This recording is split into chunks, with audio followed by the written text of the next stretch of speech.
And now here to speak with us about the options on the table for the Islamic Republic is Thamar Gindin of the Ezri Center at Haifa University.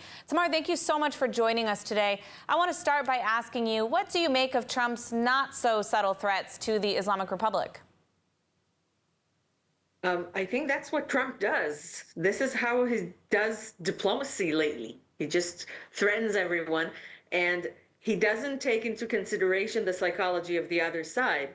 And I think both with Hamas and with the Islamic Republic, threats can only make them, be more adamant in their opposition to peace talks or to nuclear talks or to agreements.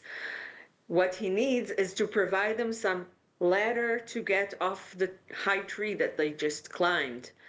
They need a solution of honor, a way out of their of the corner they just got into. Yeah, I mean, I think we saw that also with Khamenei's response.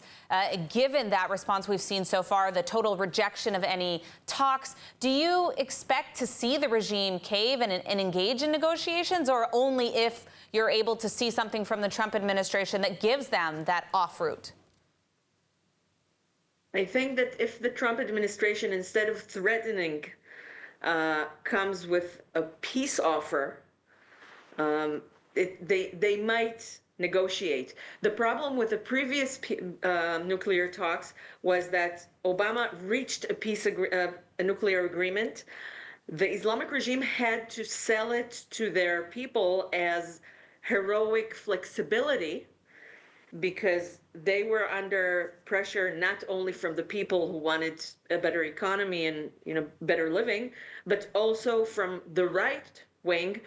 They were pressured by people who said, what about Iran's deterrence? What about our honor? You're selling the country, you're bending in front of the West. And they had to sell it as heroic flexibility to save the country. And then comes Trump 3 years later and steps out of the JCPOA, which of course made the economic situation much worse.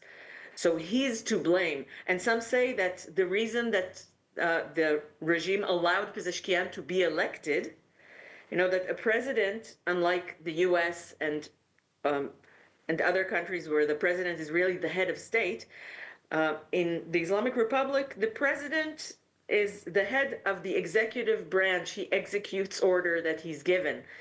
But he's also the person to blame if something goes wrong.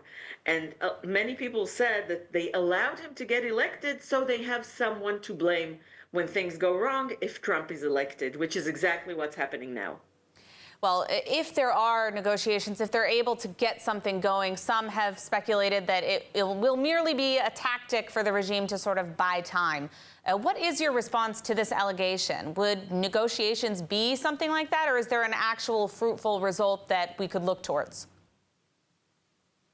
On one hand, negotiations is always, a means to buy time on both sides. Another problem is that Islam allows the regime to lie if they feel it's they're in life danger, and they do feel that they're threatened.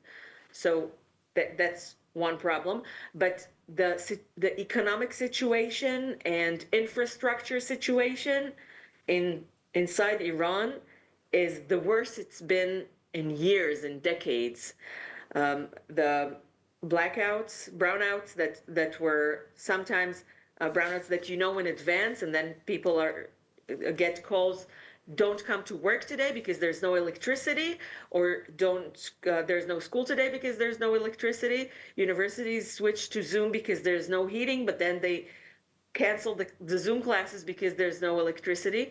And this week, the water pressure was so low that there were buildings in Tehran that only the ground floor had running water. And they recommending buying water pumps for the upper floors. So we're talking really, everything is collapsing. It really looks like everything is falling apart. They need this agreement if they want to stay in power.